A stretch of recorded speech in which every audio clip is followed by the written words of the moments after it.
Okay, so let's find my list here. We've got Cheryl online. Trevor's here in person. Brenda is the one that was talking. Brenda Schmidt is here. Do we have Catherine? Let's see here. Do we have Catherine Rafferty? No. Okay. Tammy, we have here in person. And Nikki, I think I saw online. Perfect. Online, we also have Veronica and Julie. They are on the Olmstead Commission, and they're just here to kind of hear what the advisory council has to say. And then we also have Tina Bay and Tim. I will butcher your last name if I try and say it. Tim Eisinger. Okay, Eisinger. They are here on behalf of Pat Trainer, who wasn't able to make it to this meeting, but he intends to join the advisory council whenever they meet, if he can, and he's on the commission as well.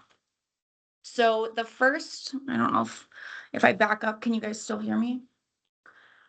The first thing that oh, now it's really loud.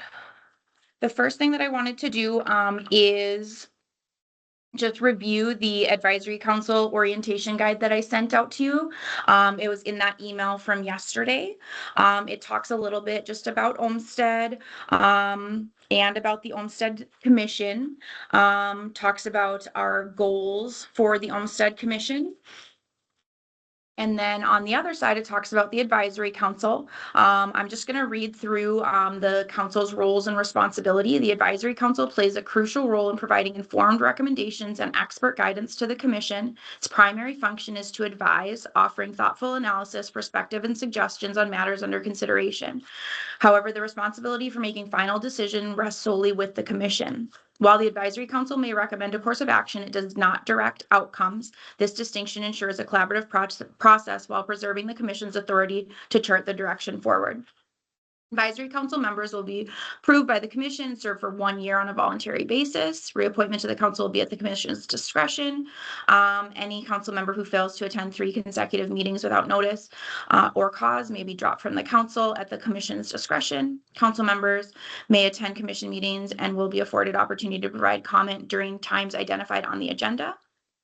Olmstead Advisory Council members are not to interject on matters outside of identified agenda slot, and they are not allowed to vote on commission matters. So one of the things that I've been putting on the Olmstead Commission's agendas is a slot after each thing that they're talking about for the advisory council to give their recommendations and to provide their insight. So that'll be the time, just kind of making it clear that like that's the identified time to bring forward those recommendations or concerns or whatever, however we decide to move forward. I also thought that I would show you guys, let's see here. This I will be presenting to, let's see, can you guys see this where it says Olmstead Commission functional scope? No, I can't see anything. How about now? Now I see it in like the little tiny square. Maybe if you pin it for everybody or spotlight it for everybody. I just wasn't sure which button to hit on this thing in the room.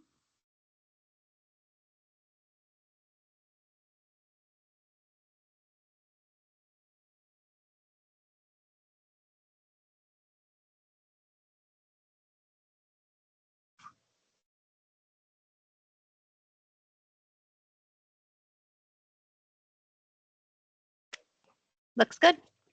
All right. Okay, so this is something that the Olmstead Commission asked me to present to them, just kind of give them an idea of what the commission has the ability to do, because they don't have any authority to like demand anything, right? Where the So like the advisory council is going to make recommendations to the Olmstead Commission, and then the Olmstead Commission can make recommendations to, like we're talking about workers with disabilities Medicaid today, they could make recommendations to Medicaid, right?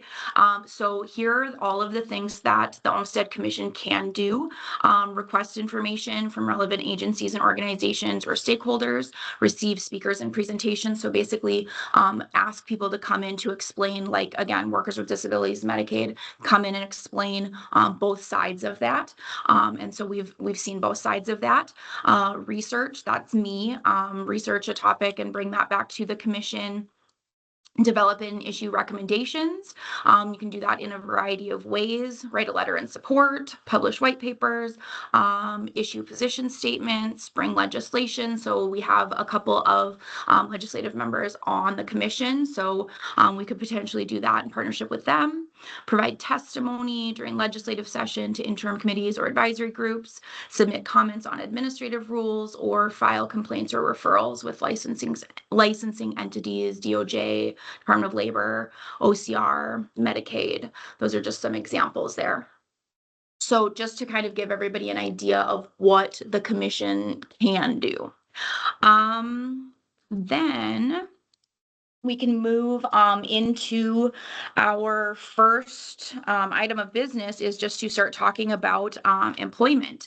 So the first thing was customized employment. I'm going to share a different screen here.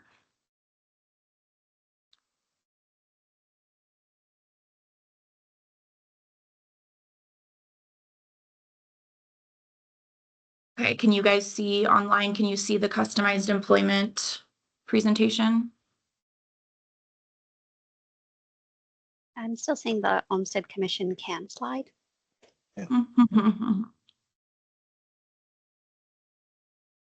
I'm loving technology today, you guys. Sorry about this. You're doing fine. Hang in there. Thanks, Veronica. Well, it's a totally different system than I'm used There to. it I finally is. got used to that other system, and now we switch. But the good news is now I know how to do it, and hopefully next time it will be better. Okay, so customized employment. This is something that was brought to us the first meeting of this new Olmstead Commission.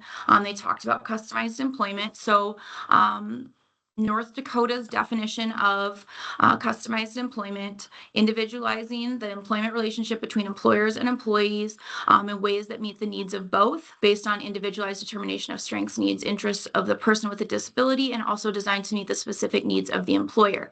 So sometimes they call it job carving, and they will carve out a specific job. Like they'll find something that the business needs, and then they will figure out something that the individual with a disability is really good at, and then they'll try and like put them together. So this is something that is for people with the most severe disabilities, and it gives them a way that they're not necessarily meeting a job description, they're tailoring the job description to the individual. Okay, so when they presented this to the Olmstead Commission, we all were like, we loved this idea, but it's not being used a whole lot, which is the thing that the commission has kind of been looking into. So I'm going to skip just a little bit. So North Dakota had a grant that originally allowed for, let's see if I can find. It allowed for some providers to be trained. It's a very intensive process, and it takes a lot of training to be able to administer this service, to work on customized employment.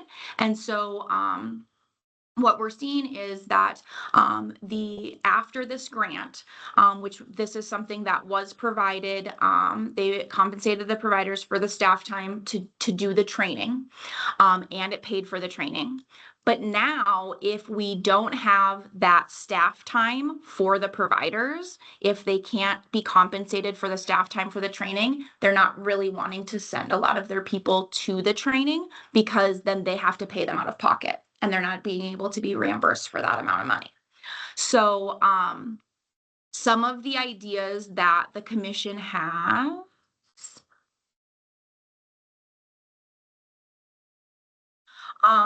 would be to figure out a way to pay the providers for the time that it takes for their employees to do the training to be able to provide this service.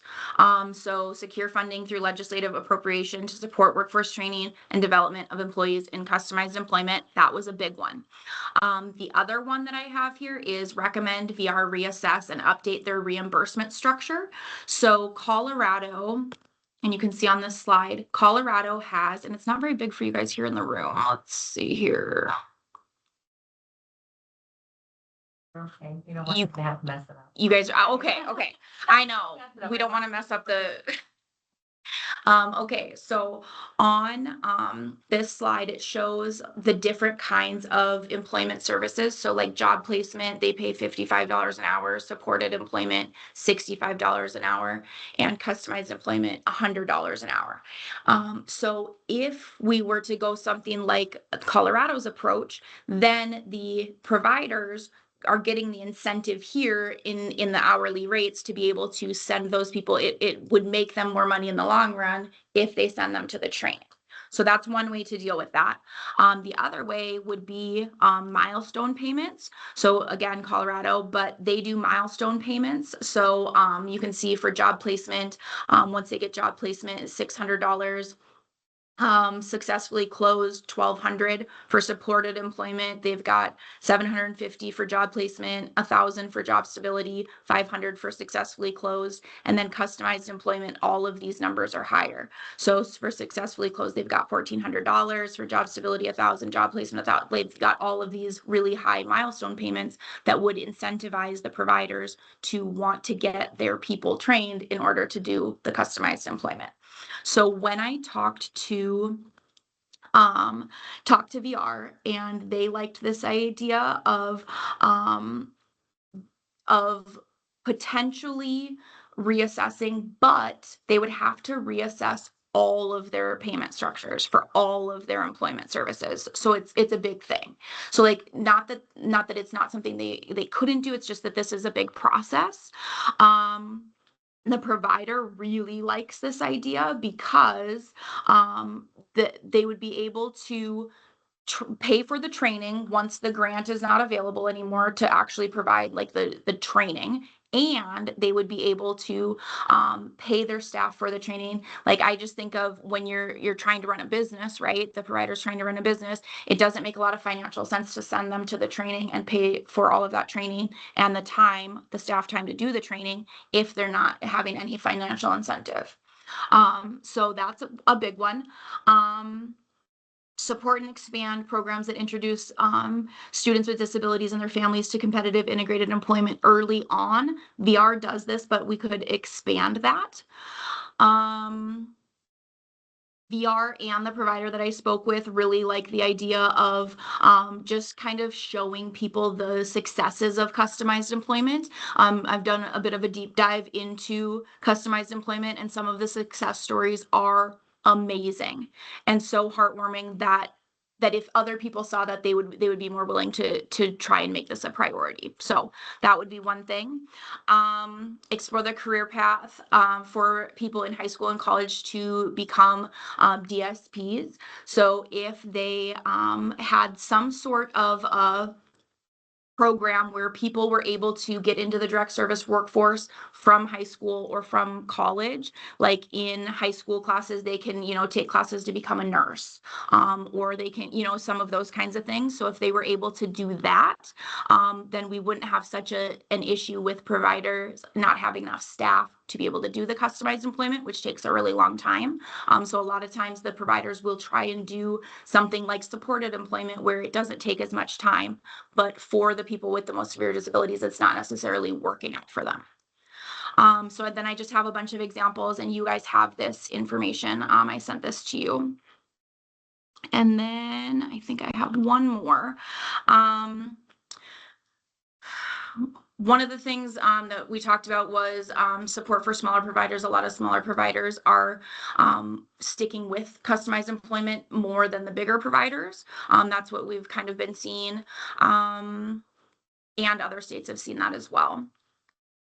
support state-funded grant initiatives that facilitate provider transformation from sheltered employment and sub-minimum wage to competitive integrated employment, including customized employment.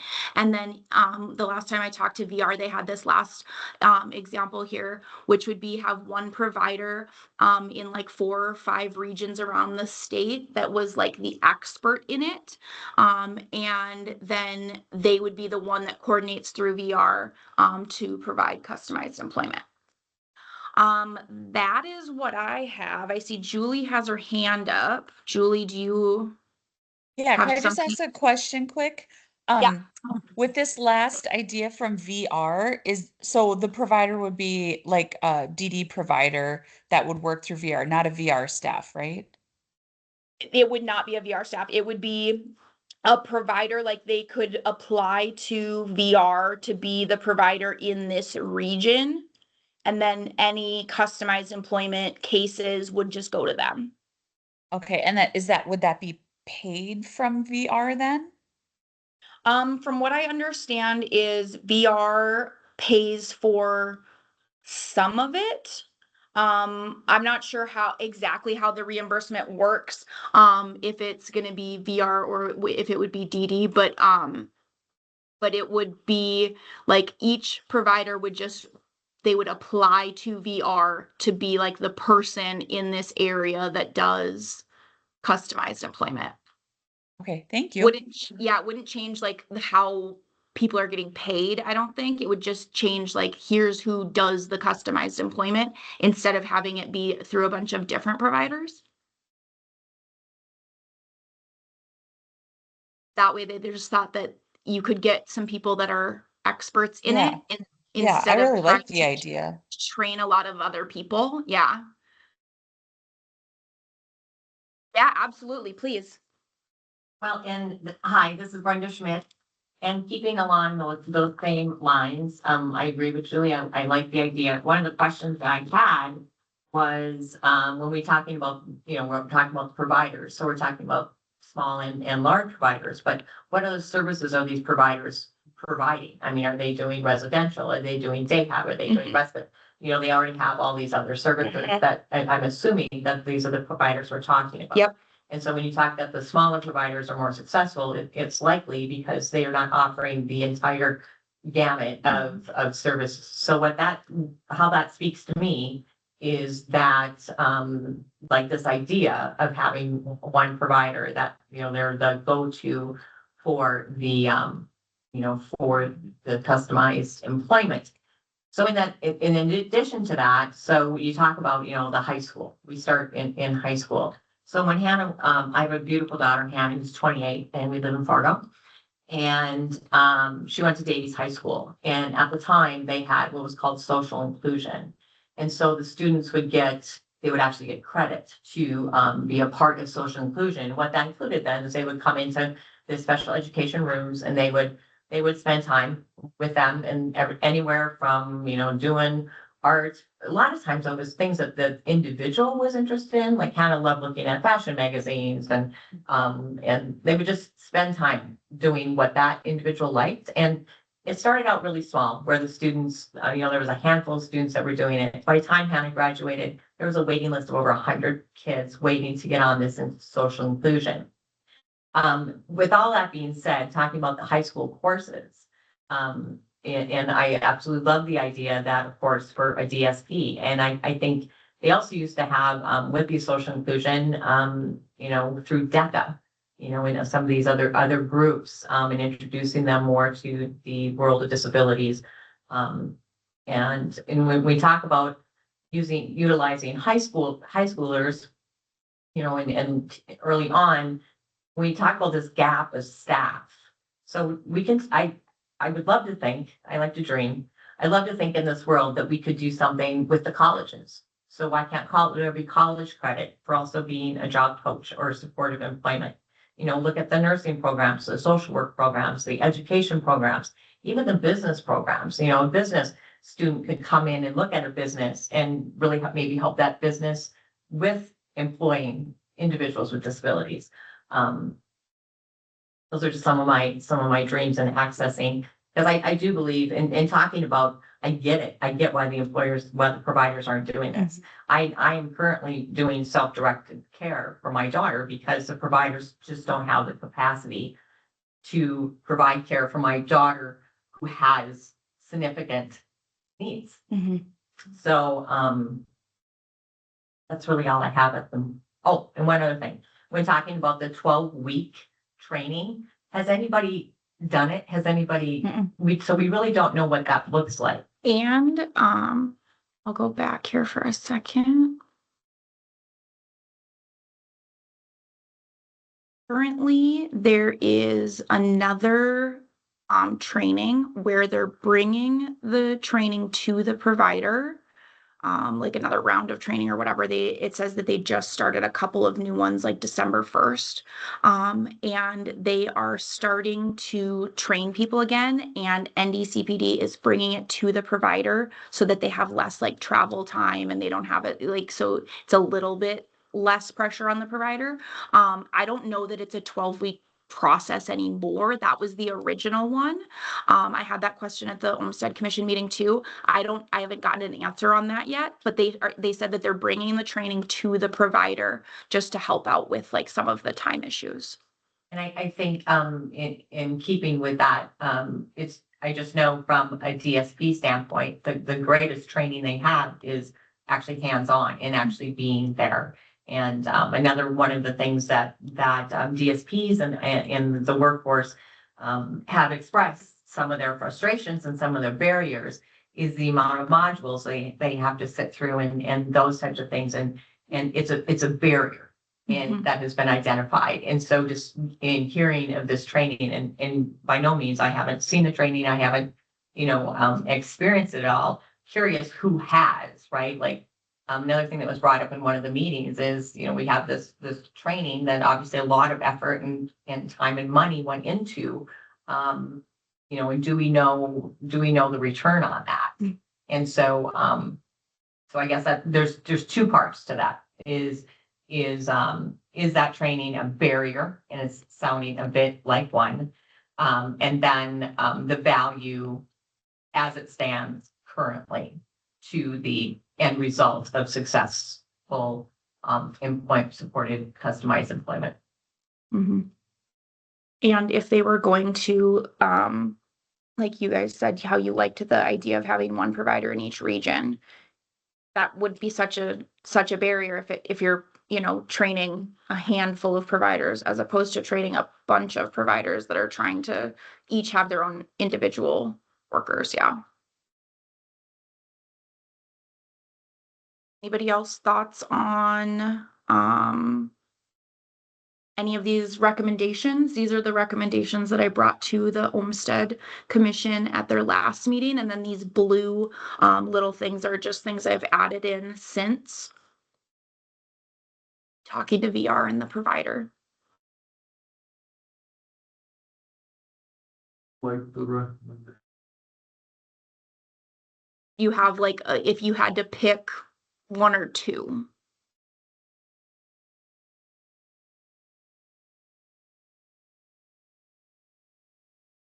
Do you have a favorite, Trevor? Like the one where they get some extra money for, The financial incentive? Okay. I think that's what's gonna. I don't know if the other one would be like legislative if we could do something. Pay for the training? Okay. I doubt that's gonna fly.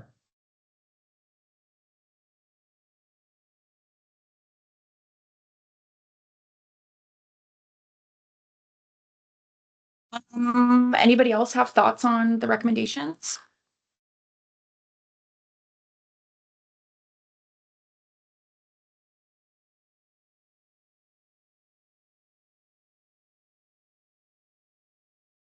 I have a question. What do you think? Sure.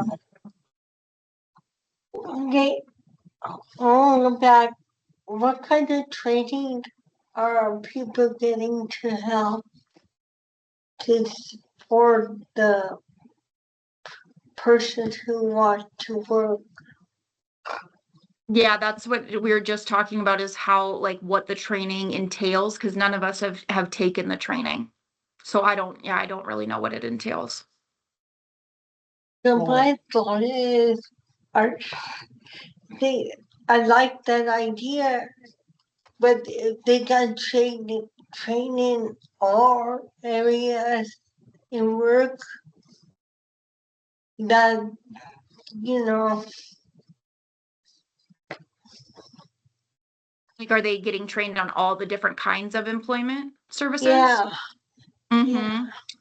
And what I've heard from the providers is that if they don't have the staff to do like the customized employment, it takes up to 40 hours for discovery, which is just kind of trying to understand the individual with the disability, that how, like, what are their favorite things to do, what are their strengths, that kind of stuff. And then they have to find a job, a business that needs somebody in that specific area.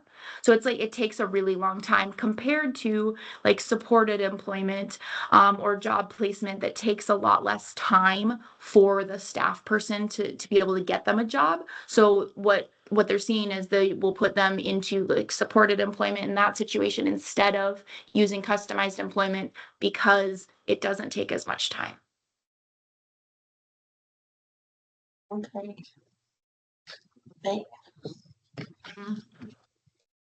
I guess, and then that kind of goes back to what you were saying, Trevor, about the financial incentive. If supported employment gets less per hour than customized employment, maybe that gives them more of an incentive to do the customized employment instead of the supported employment.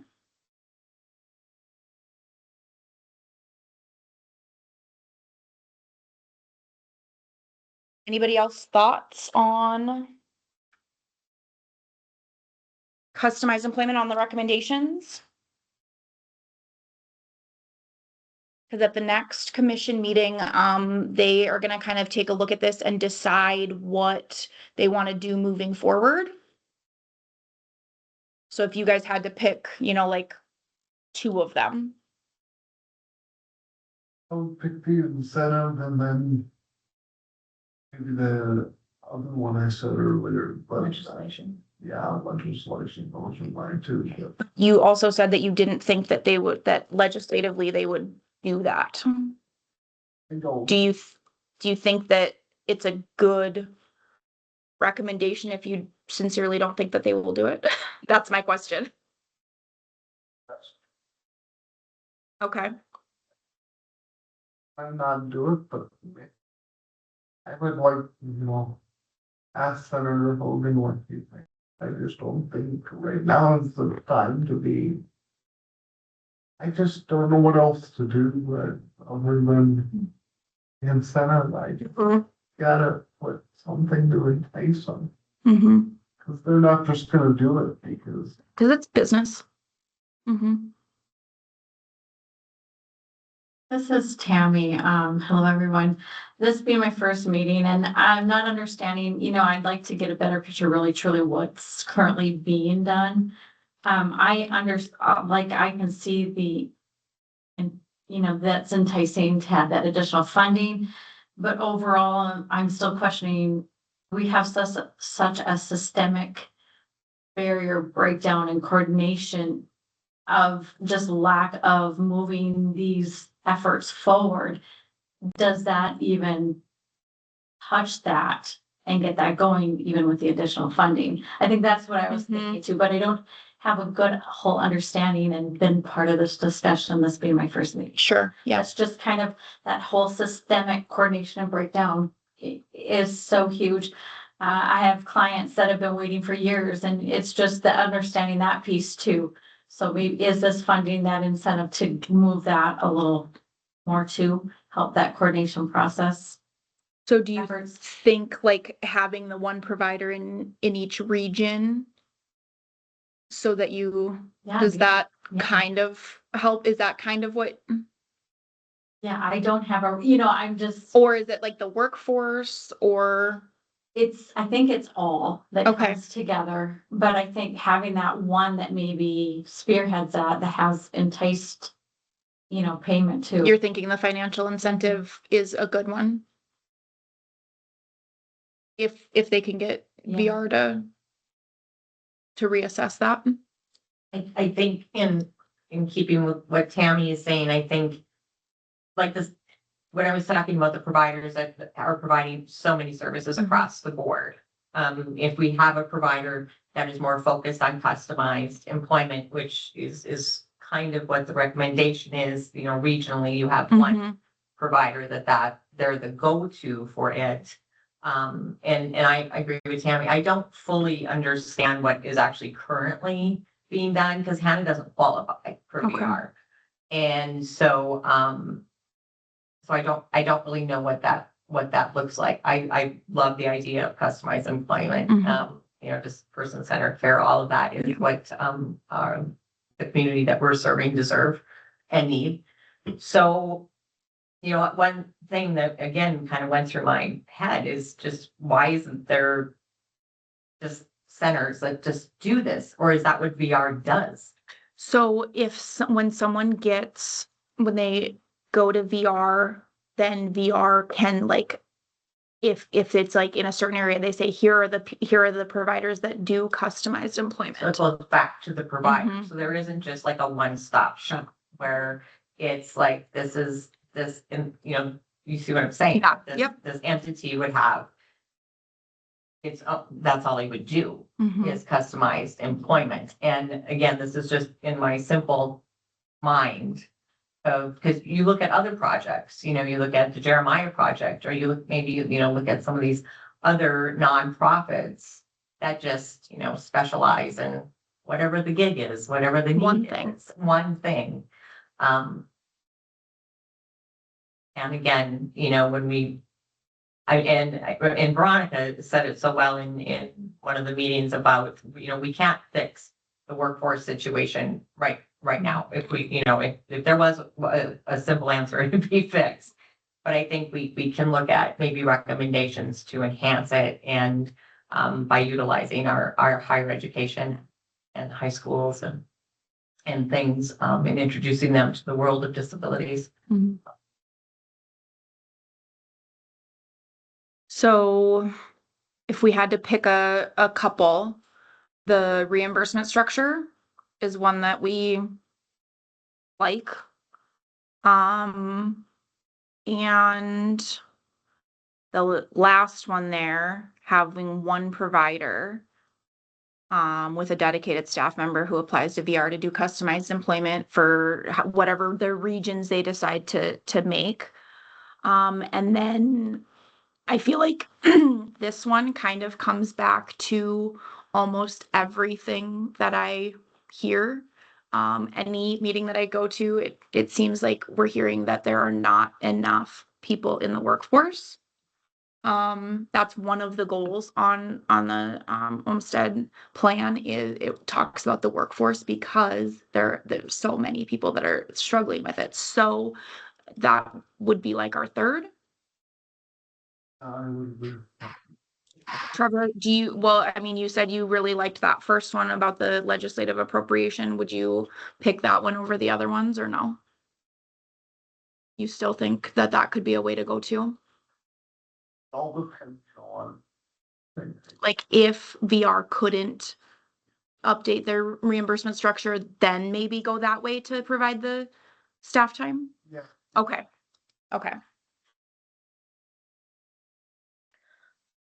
Anything else? Anybody else have any thoughts on that? Anybody want to come to a commission meeting? It doesn't necessarily have to be in person, but to present those ideas. I mean, I can present them if you'd like, but I also think that it might be a little bit more meaningful coming from somebody on the advisory council. Cheryl? Is that you volunteering? No. Okay, love. Did you have your hand up though? Yeah, but I took it back. One thing I do agree, number one, we should work on that. Work on what? On the first one? Yeah, Okay. So do you think, like I was just kind of asking Trevor the same question, like, the number 2 is recommend VR reassess and update the reimbursement structure. If they can't do that, then as a second option for how to figure out how to pay for some of that staff time. Is that what you're thinking, or you think do that first? Do that first and then do that. Then the legislative second? Yeah, Okay. because I think that should go together, because if what we have don't want to do it or can, we need to make sure. Cause I like supported customer point. I think it's a good, and I think everybody who has a disability should have that chance, who has that right for the dream job. So Yeah. yeah. And then to me, if we thought that way, maybe we could work it through to every program. And To kind of break down some of those barriers a little bit more. yeah, because a person with disability, they want to work and they want to have a meaningful job. They love to do, not somebody telling them what to do. So, Absolutely. yeah. All right. I'll present. You want to? Okay. You're gonna help. Oh, absolutely. 100%. Yeah. Okay. Brenda has volunteered. Do you want, so we're going to also talk about workers with disabilities Medicaid. Do you want to just attend the next meeting and talk about both? Wow. I can't believe you just. I know. I'm sorry. Oh, Sure. okay. Well, I mean, Okay. let's just. I'm in it with you 100%. Okay, Yeah. yeah, Yep. yeah. All the way. I'm with Tammy on this. This is all breakfast. A little brand new. It is brand new, but I do think it's more meaningful coming from you than it is coming from me secondhand. You got it. Yeah. I'm here. But I will work on all of it with you. Absolutely. Okay. As far as customized employment, do we feel good about the recommendations for the commission? All right. Moving on then. Hopefully, if my computer will let me.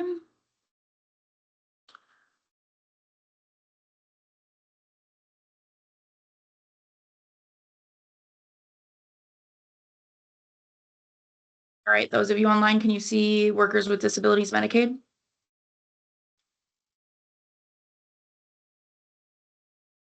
Yeah, okay. Thanks, Veronica. Okay, so workers with disabilities Medicaid. Here it just goes over what it is, makes it possible for North Dakotans with disabilities to work and still qualify for healthcare coverage through Medicaid. They can buy into the Medicaid program by paying a monthly premium based on their income. Here's who qualifies. Be a resident 16 to 65 years old, disability based on Social Security Administration's guidelines, be employed or become employed, meet income guidelines, and pay a monthly premium. So, to apply for workers with disabilities Medicaid, they pay a one-time $100 enrollment fee, and then they pay a premium that is 5% of their gross countable income, which gets a little bit tricky. And this is something that we had somebody from Medicaid come in and explain this to us. And I have an example later on that shows what the gross countable income is. For the concern that was brought to the commission, it says when individuals earn an income, Medicaid requires them to be given the choice between traditional Medicaid or medically needy and workers with disabilities Medicaid. Without that option, they're often placed on traditional Medicaid and required to pay a client share, which workers with disabilities Medicaid can often reduce, sometimes saving them hundreds of dollars each month.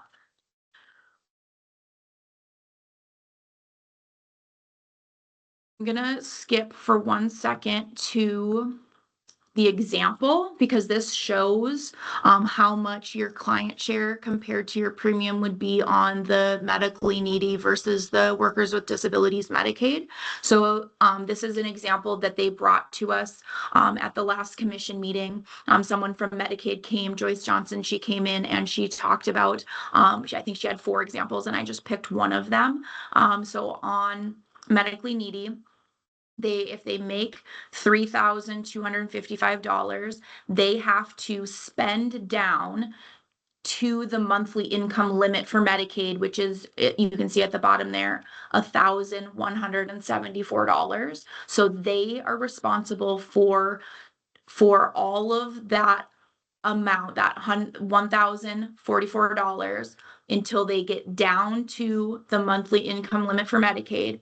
And this is a monthly thing. Okay, it's kind of like a monthly deductible.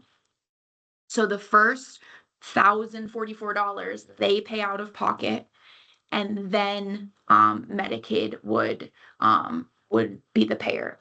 So on workers with disabilities Medicaid, they have the same income and they just take that income times 5%, which comes to $163. So, and I mean, this is, we're thinking of somebody here that has a disability that's working, but even that amount of money, that's $1,900, you know, that's a lot of money for anyone, right? So the big problem is that there are not enough people that we're seeing that are getting on to workers with disabilities Medicaid. One of the big problems is that it's not automated. And I don't think I have it on this. Oh yeah, I do. They estimate that automation will take place in 2027. They don't have a more specific date, but they are right now, the eligibility workers are just screening on their own. And so people are getting missed. HHS has done some work to make sure that their eligibility workers know about workers with disabilities Medicaid. And so when people are coming in, they are testing them for that. But if we go to the amount of people that had a client share, 24,738 people. So those are all of the people that are paying that higher amount. Not saying that all of those people are going to be on workers with disabilities Medicaid. They might not qualify based on the income. Okay, but it is a really big number to test all of those people, right? So out of 37,446 people enrolled in medically needy, 24,700 of them had a client share.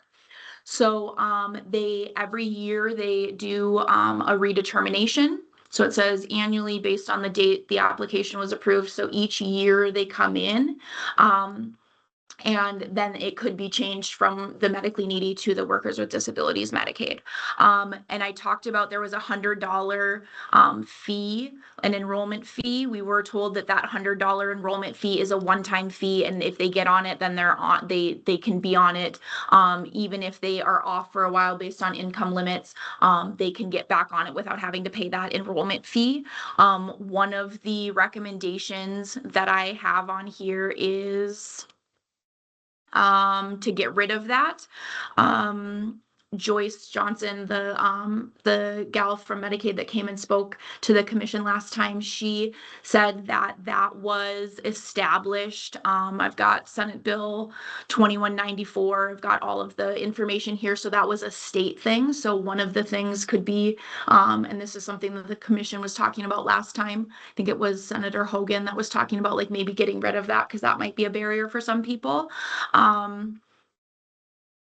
For other recommendations, automate sooner than 2027. We don't have an exact date, but we just started 2026 and it feels like a really long time for people to be paying $800 a month, you know, and that's just one example, but you know, that's a lot of money for a lot of people. clarify terminology on the website. There's a lot of confusion when it comes to gross income, countable income, gross countable income. Like, what is the term that we're using? And how do we figure that out? Because when Joyce was talking about how they figure out the income that they use for workers with disabilities Medicaid, we all did you see that? Yeah, it's a lot. So if there was a way to make that a little bit simpler and a way to push it out for people so that they could understand it easier and they would know, hey, I qualify, that would be a big thing. Kind of goes along with that next one, user-friendly guide detailing the calculation. In the meantime, while they are not automated yet, they contact anyone who's currently paying a client share to give them information about workers with disabilities Medicaid and ask them to schedule an appointment if they think that they would be eligible. Set up training for eligibility workers because Medicaid requires them to test for workers with disabilities Medicaid. That would be another one just to kind of help them get through until it's automated. Remove the $100 enrollment fee. And then when I asked Joyce about include additional disregarded income categories, they said that there are federal regulations that govern the medically needy program. And if we had any additional information on the types of income we'd like disregarded, that they could explore if that's allowable or not. So that could be something too, if we wanted to look into that. Okay, so I feel like that was a lot of information. Do we want to look at the recommendations? Wasn't there another recommendation, that the notices that the, individuals are receiving, some of the notifications are coming out, they're not, the language in them as well is confusing. You know, when they get the notice, say that, you know, they owe this and, or that they've been discontinued or. Sure. Yeah. Remember that conversation? Yep, I do. I remember now. Yeah. I'm on the program and let me tell you, it's all paper. It's when you take checks down there, they lose them. To the point where you basically, even for food stamps and stuff, they lose paperwork. I think we need to be really strict on that because it's a lot of redoing. There's so much easier they could do withdrawals so much easier if everything needs to be online because they keep losing checks and then you get a letter back 3 weeks later saying, oh, I didn't receive the check. And then I call up there, they said, oh yes, that was just generated by automated computers. So another recommendation would be, and I do remember this conversation from the commission meeting that it is like, and Trevor is talking about, it's very cumbersome when it comes to the amount of paperwork and maybe things getting lost or you know, you have to turn things in multiple times. So add a recommendation that it be more automated, like online, where you submit your pay stubs. Is that what you're saying? Well, you can come online, but when you make the check out to the state, that's all a check. You can't do that online. The pay stub you can submit through. Okay. Or But sending in your check. check. What they want you to mail it to physical. And then I tried to do that and they lost it. So now I just take it down to the county and get it physically stamped. And I have to get a copy of the check. Then if they lose it, I have to take it back down. They're showing I got it, and then they have to sign it again. Okay, so set up something online, like an online payment. Yeah. I'm totally in support of getting rid of the fee, if that's allowable. I think it needs to be. And I also think we need to be, when we're looking at this, it's not just for workers with disability. I think it's the whole zone thing. When they lose paperwork for Medicaid, it really throws things off. And one of the recommendations I would have is to make sure the zone workers are aware and how they're divvying up the caseload so the workers have time to do it right, because I see a lot of errors going on. Like, they don't understand what special needs trusts are either, and it's just a big mess. The able accounts, they don't get all that. And it changes without us knowing, and it's like, it's not fair. And we're in the wrong. So as far as workers with disabilities go, I heard you was that you that was kind of like the $100 thing is like, maybe you get rid of that? Yeah. I think she was just when Trevor was talking about the $100 thing, Senator Hogan brought that up at the last one. Do you know where does that $100 go to? Like, what is it being utilized for? Does it help, I don't know. the Medicaid beneficiaries? It's some other point? No, I believe it doesn't. I think it just goes in the general fund to DHS, I believe. Yeah, I don't know the answer to that either. But that was one of the ones that Senator Hogan was like, well, why is there a fee to be on this program? So that's one that we really like, is to get rid of that one. Okay. And I mean, that was one of the questions at the last commission meeting, was like, is it federal? If it was a federal thing, then we can't do anything about it. Or is it a state thing? Then that's something that potentially we could do something about. And so Joyce kind of sent that back to me. So I figured I would put that on here for one of the recommendations. Making it so that you can pay online would be another one I can add here. Yeah, just your checking, everything is direct. Yeah, direct deposit, direct payment. You should be able to. Do it. Like, if we give them an email address, take it out of the checking stuff. This system here of checks. It's not. They're losing the checks. Yeah, and then on the client share, I was on that for about 2 years until I found out about the program. I was paying $509. So I just kept paying it. And here they were overpaying me $110 every month. They were calculating, they calculated wrong, so I was paying an extra $110 because of their error. And that needs to be brought up too. But then I wonder, in that same breath, when then you're just automatically taking out of checking accounts and things, then who's the safeguard in the calculation of that monthly? Yeah. And and since since you can only have, I think it's $3,000, is that correct? That's two, but I don't know. I can't remember what the exact number is. 3,000. It's a smaller amount. Yep. And so, I would worry, and I agree with you, Trevor, that the archaic way of a check and the loss of it and all of that is frustrating. But also then, with that, everything being just withdrawn automatically, I think that allows for too much error and also, potentially a overdraft situation. Well, and I agree with that too, but it's just, we gotta find a better way. We agree. So online payments, but it's not just a direct payment.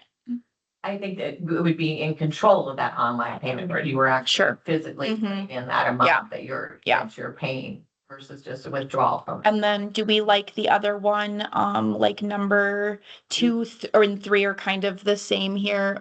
Clarify the terminology, publish a transparent, user-friendly guide to how to figure it out.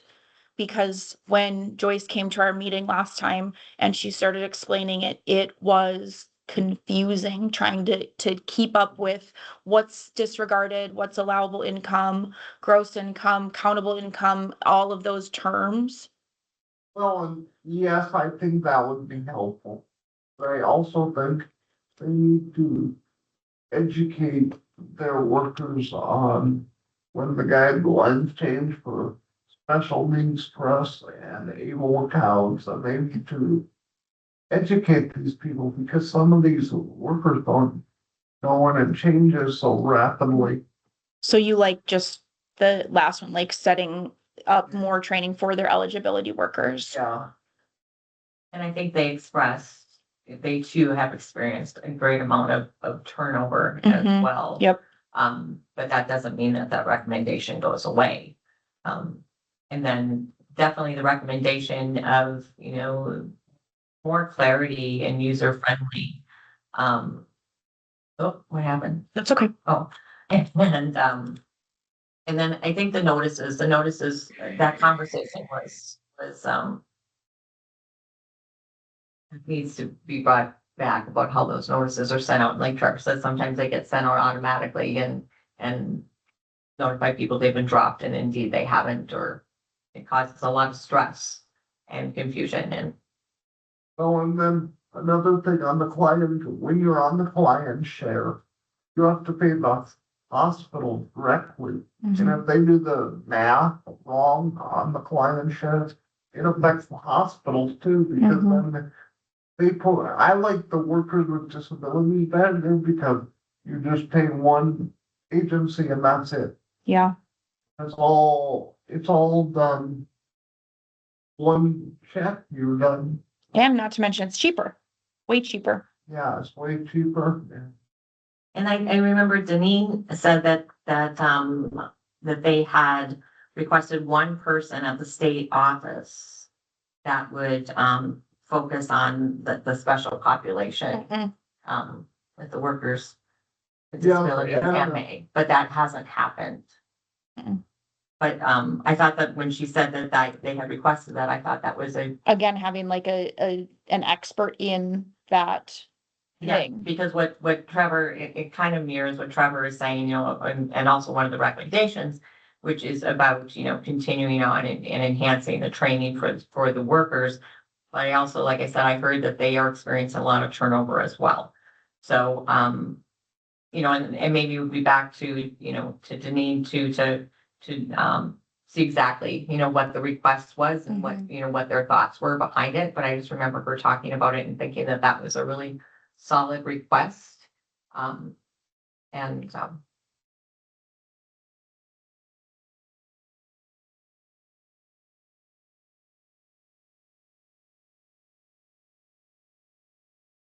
All right, so we like the idea of getting rid of the $100 fee. I'm basically what I'm gonna do, when you come to the, commission meeting. I'm just gonna, like I did with the VR and the provider, I'm just gonna like stick a star next to that, like, hey, this is the one that the advisory council really likes. So we really like getting rid of the $100 fee. We like publishing something that's more transparent about how to figure out if you are eligible for workers with disabilities Medicaid, kind of 2 and 3 together. I might make that a little bit more concise. We like the training for eligibility workers. I feel like we kind of like all of it. I guess the only one, so on this one, we have contact anyone who's currently paying a client share to give them information about workers with disabilities Medicaid, ask them to schedule an appointment. Do we like that one too? So we can, because are we thinking that, number one, ask them to automate sooner? Is that something that we would, I mean, in an ideal world, right? We would like them to automate sooner so that you can figure this out faster, but is that going to happen? I don't know what the system, the process behind all of that is. I don't know if they would be able to do that sooner. What do you guys think?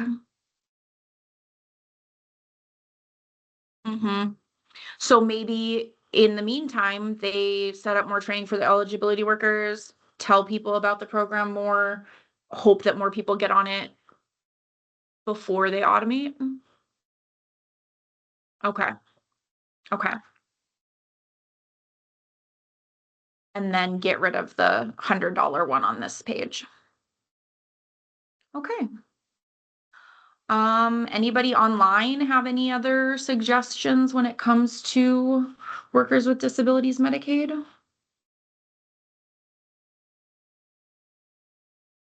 Yeah, I agree. I don't think we're gonna, be able to change the system any faster, but like, yeah, if eligibility workers are more clear on it, maybe, they'll help their individuals get on the right program, if they have more education about it, if we can come up with a clearer plan of this is who is eligible and who isn't, that could help the eligibility workers too.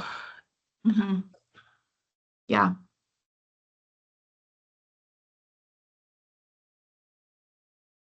Do you have any other thoughts on workers with disabilities Medicaid? I mean, these are my suggestions that I have on here, but I mean, do we have any other ideas? Do you like the idea of the online payment? That makes sense where, I mean, the state has to be doing online payments for tons of other things. You'd think they'd be able to make it happen for that too. So I'll add that to the list.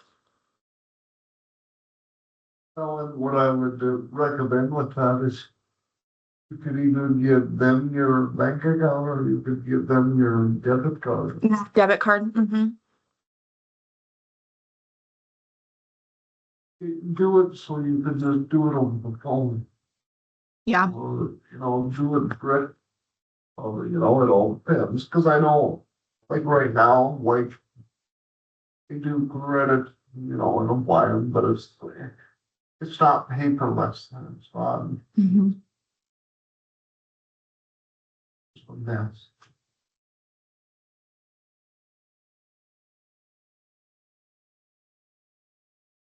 All right, do we feel good then about recommendations for workers with disabilities Medicaid? Basically all of them. This one's kind of, I mean, it all just kind of comes down to making these recommendations to Medicaid and hoping that they do some of these things before 2027 when they automate. Because even if they wait until 2027 to automate, that's 24,000 people to go through. That's a lot of people. That's, but even if they started now, that would take some of the pressure off when they do automate and they start seeing some more of those cases come through. So. But it was also my understanding, Amy, who presented that day, she's an amazing advocate. And it was really great to see her passion for what she does. But it's my understanding, I mean, it's borderline breaking the law, what is happening. And so, the state isn't exempt from any DOJ situations again. Yeah. And, so I just think that, the efforts here as the advisory council and more importantly as the commission is, I understand one other thing I heard, I think Veronica said it, we just don't have it. The Olmstead Commission doesn't have any teeth. Mm-hmm. But, I think that this, I mean, all of our goals and everything in our plan and everything is important. But when Amy brought this to the table and she has these facts and the fact that maybe CMS doesn't really know that any of this is happening, I just think I think it's the Olmstead responsibility to push this as much as they can in the right direction so that our state doesn't get into a more difficult situation. And I mean, yes, protect our state to not get in a more difficult situation. Obviously, number one is the consumer and the people that need these benefits. So it's just a thought, but I don't know if everyone watched the meetings and watched Amy's presentation, but it was pretty powerful and that lady's got it together. Yeah. So I'm thankful. I do think it's a borderline deal. I believe it's there. And so I think that there's a greater sense of urgency in my opinion. These recommendations are great and I don't know how to make them more urgent. Yeah. I mean, agreed. I don't think we can say you have to get the computer system, we have to do all those automation and everything before 2027. I mean, there's things you can and can't control, but there's also accountability. Yep. Before. And one of the things we really gotta watch for too is we're in the DOJ settlement agreement. I don't know. This could fall in that too, I don't, yeah, and I don't know if it does. 'Cause that- I think it's yeah. done by. Does.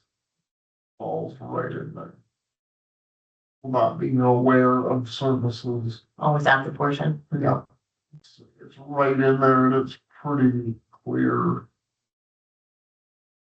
Well, yeah, I just think lack of awareness, Mhm. The lack of awareness. yeah, it's just not. It's not right, when things change, the families don't know. Think you're Well, doing yeah, it, we trust that if you're going in to apply for services, that they're the experts and they know what service is best for you. Yep. For sure, so yeah, if they're not doing it correctly, that's a problem, right? So back to the education, making sure. Mhm. Yeah, they're not knowing what program, they're not understanding the programs that they're authorizing, obviously, either. Yeah.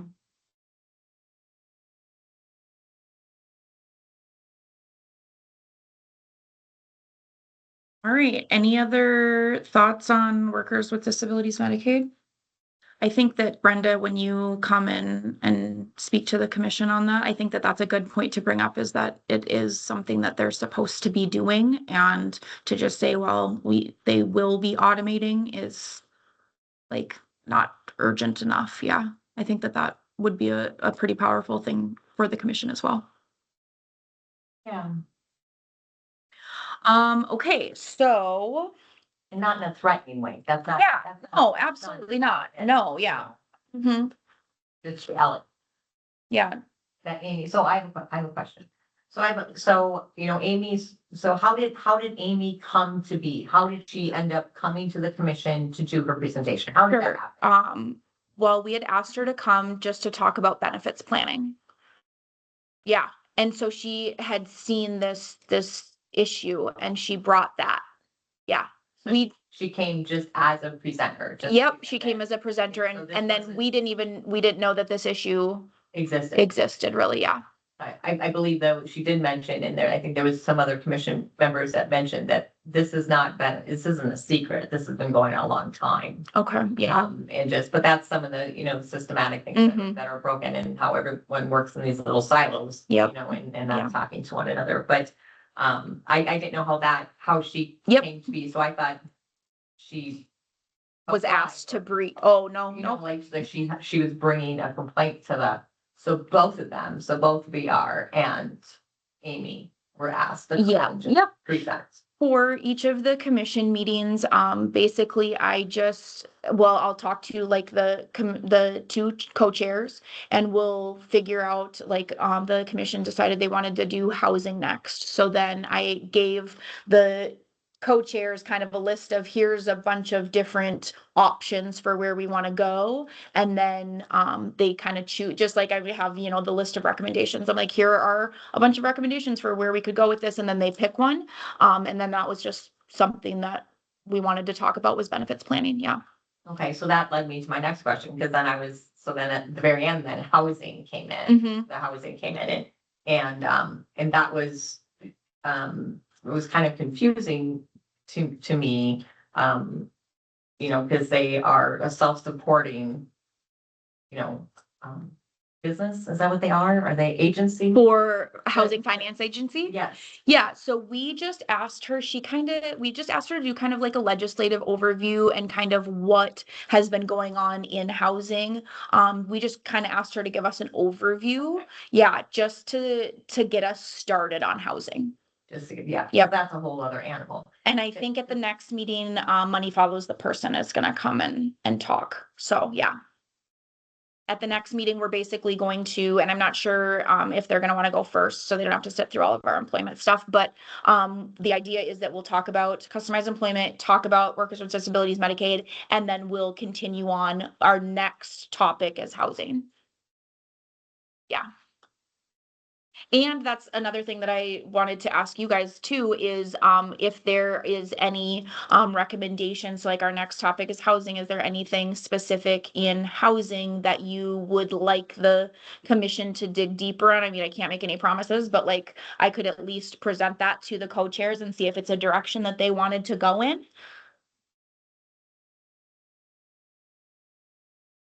accessible housing, but also way the housing authorities. And I know it has a lot to do with the federal funding too, because all those are federal, but how they're making sure to help people through the application process. Making sure they have large font, making sure, because each housing authority, it seems, families have their own style or get. Well, Bismarck may do something. Yeah. Fargo may do something different. And so we need to have consistency across the state. And another thing I would ask is for making sure people get accessible housing. That's a big one. Accessibility, and that's. Thing is about accessibility, you make it accessible, everybody can use it, so. And obviously then affordable, and that's, again, And then when you talk rural areas, it's that you exacerbate that whole issue of accessibility, you know, when you go to rural areas. It's, no. Anybody online have any ideas for moving forward? Our next topic is housing. If you have any ideas for, where to go for housing.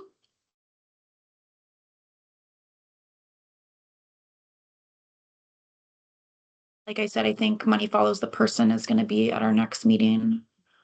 Talking about, Next, talk about how to expand to get more vouchers, because it's taking 36 months for anyone to buy. for which kind of voucher?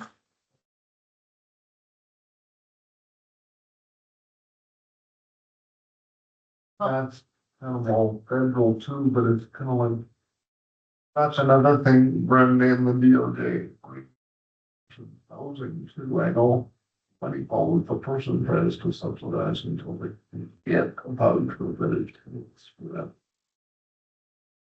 wonder, Tammy, you mentioned the rural areas, I don't know that, can you talk more about that?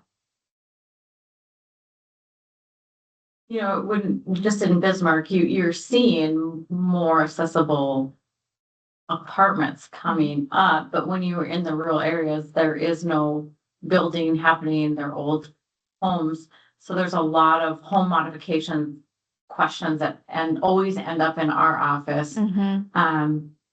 And a lot of challenges to just older structures in those rural areas too, so. So maybe instead of looking at like the new build, look more at like the modification side of it. Well, that is a huge piece of that whole home modification. If you're just trying even to keep them in that home, but it's that home modification that always comes up. I honestly like that more of a priority than the building the new accessible, because I think that that's kind of got a little bit of, the ball rolling there. I could be totally wrong in that. But, in thinking about the home modification, not just rurally, but the home modification is a huge barrier. And then, and with the DD waiver, there's some barriers within the language and the DD waiver. It can't, the modifications, if it's a new build, is not, funding is not available. If it's a new build, funding is only available if it's a remodel.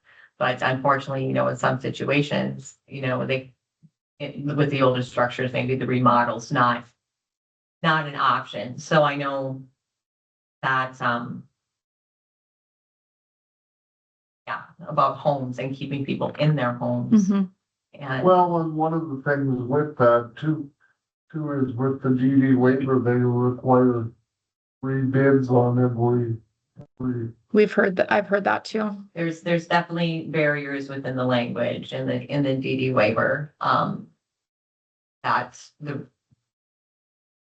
Cause guess what, when I was on the waiver, it took 36 months to get things done, and then you have to do it yourself. They need to be comparable cross waivers, and they're not. So it needs to be, they need to take some of the barriers down and three bid requirement, how aging doesn't, that's the way to go, but Agreed. the DD, they don't do it that way, and it took me 24 months to get things done, and now within months I have things done, so they need to really look at that. Because if you wanna keep people on that waiver in their home, you're gonna have barriers, and you guys need to work across waivers to get, so they're equal, and if you're not gonna do that, let them have other options so they can move over to the waiver and not say it's illegal to do so.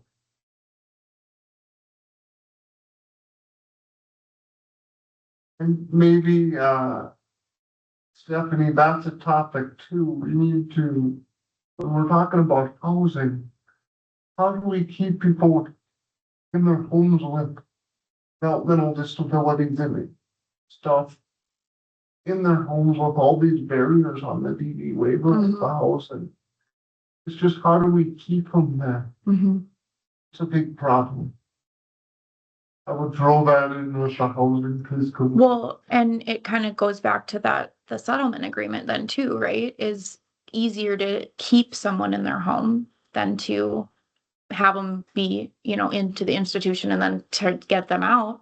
Everybody says it, right? That it's a lot easier to keep them in their home. So make that process a little bit easier, that like the home modification side of it. Yeah, absolutely. Yeah, I do remember I have put in several times.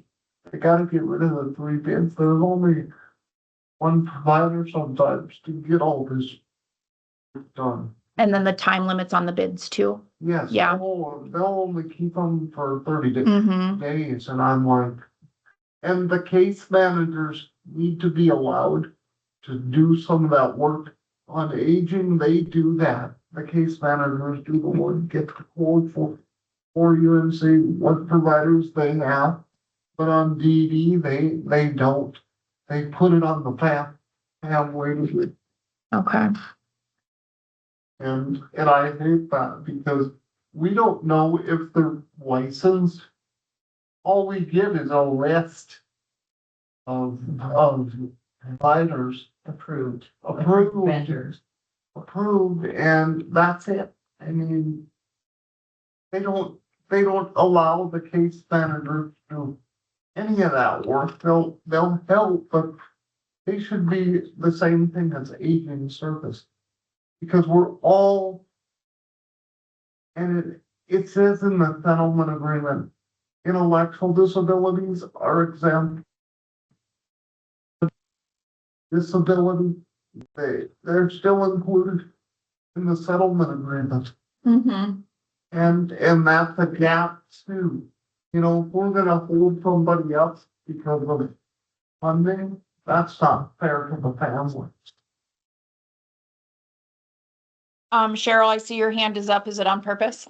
Yeah.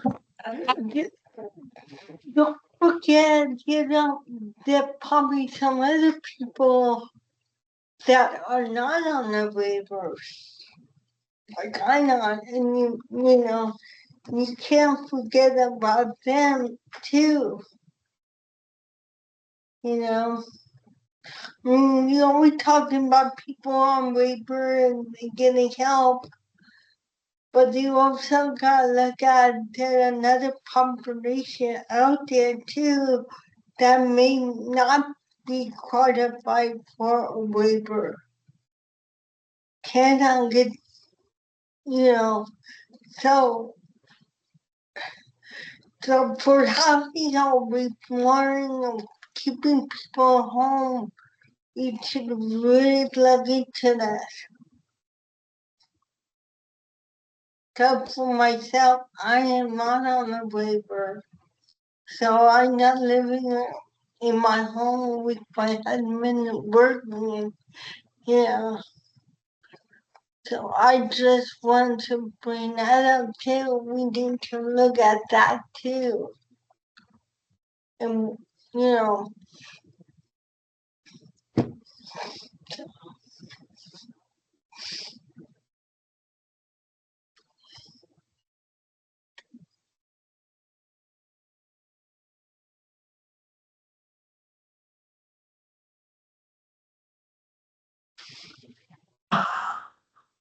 Hello?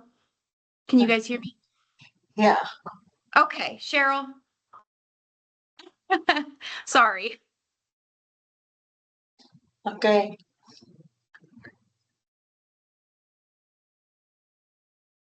All right, Cheryl, did you have your hand up? No, I put it down. I already spoke. We didn't hear you. My computer turned off. Hey, Will you tell us again? I'm sorry. okay, that's okay.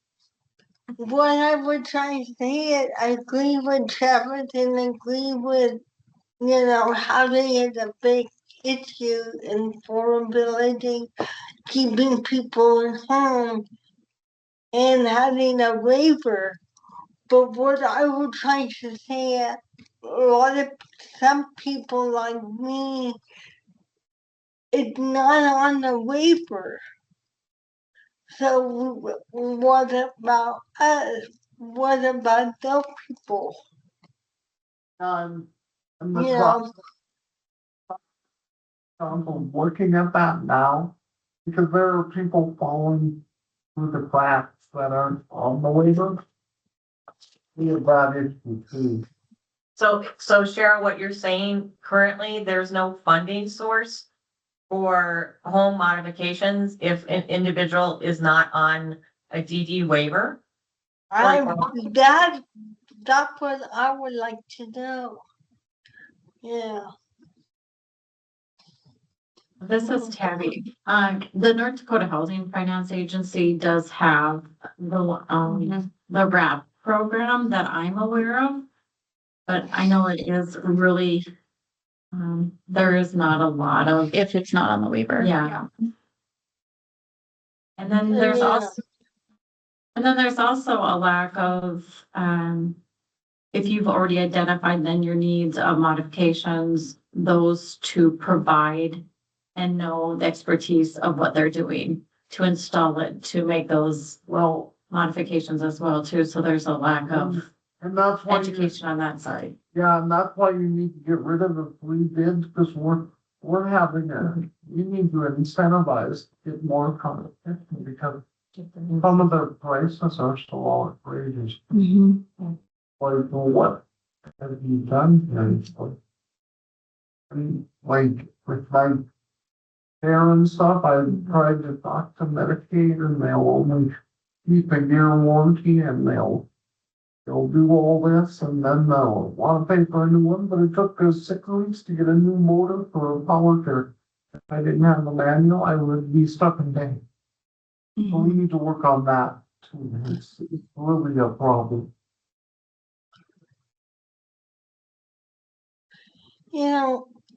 This is true.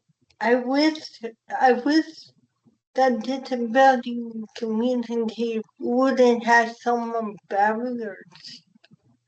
I mean, we are people, we could work, we could live in our own house or apartment. Shouldn't be so hard to get the accessibility that needs to be successful. Yeah. And, and Brenda, I think one of the big things that we really need to watch is those with physical impairment, to see the muscle dystrophy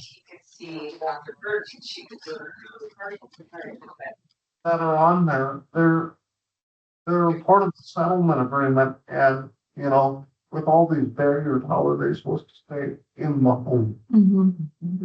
I really think that's a challenge because they need to be given the option to live in the most integrated setting. And I think with all these bid requirements and all these other things, it's really a barrier because, I'll just tell you, I call DOJ because the state says it's illegal to transfer waivers, and they didn't tell me that until 2024. They knew about it in 2022, and they were doing that. So it's really, you gotta have a better system than that to we shouldn't have to call DOJ for every complaint we've got. And so that's kind of where there's people in the DV waiver that have physical disability that are getting missed. And I would like to, with the housing piece, how much of a barrier is it for people on the DV waiver to get housing without the property equipment? All that, because I think it's more than people think.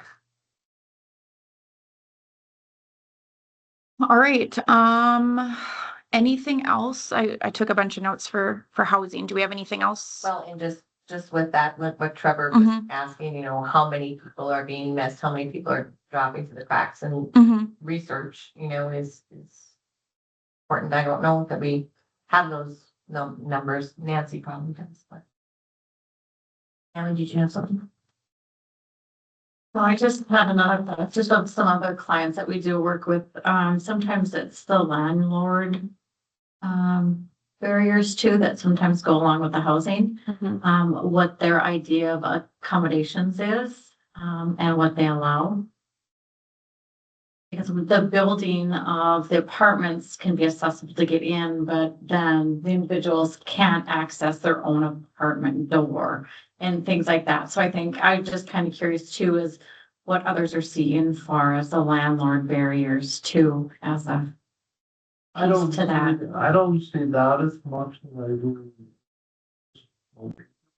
I think there is more about, getting by with what the minimum is Mhm. to stay within the law, and the rights, but that doesn't. It's not always enough. Oh, no. Yeah. Okay, I any, think with home modifications, it goes back to that workforce. And what's an incentive to get a contractor to take Medicaid, payment or that kind of thing too, and do it in a correctly and in a timely fashion that's necessary. So Yeah, and Nancy's working with, money for the person a lot and trying to come up with things. But I think that needs to be across waivers because we have people in DV that need that work. It shouldn't be this hard to mhm, stay in your home on that. yeah.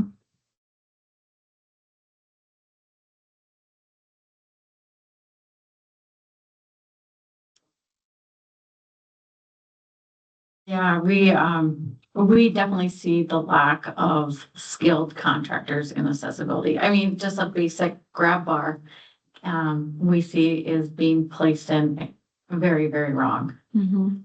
So that is a big piece, especially if you are got larger projects and modifications. It's just the lack of contractors out there too, with the knowledge of accessibility. And ones that are willing to do a small project. Yeah. Yep. And then if you go back to your rural comment, yep. Yeah, absolutely. All right, I took a bunch of notes on housing, so I will bring some stuff back. We have our next commission meeting is in a month, so then we'll have to start thinking about what the next one will be. So I'll have a bunch of things that we can bring to the co-chairs to see where we want to go for housing. As far as our agenda goes, I have the rest of the meeting dates on here. And that's about it. Unless anybody has anything else that they want to discuss.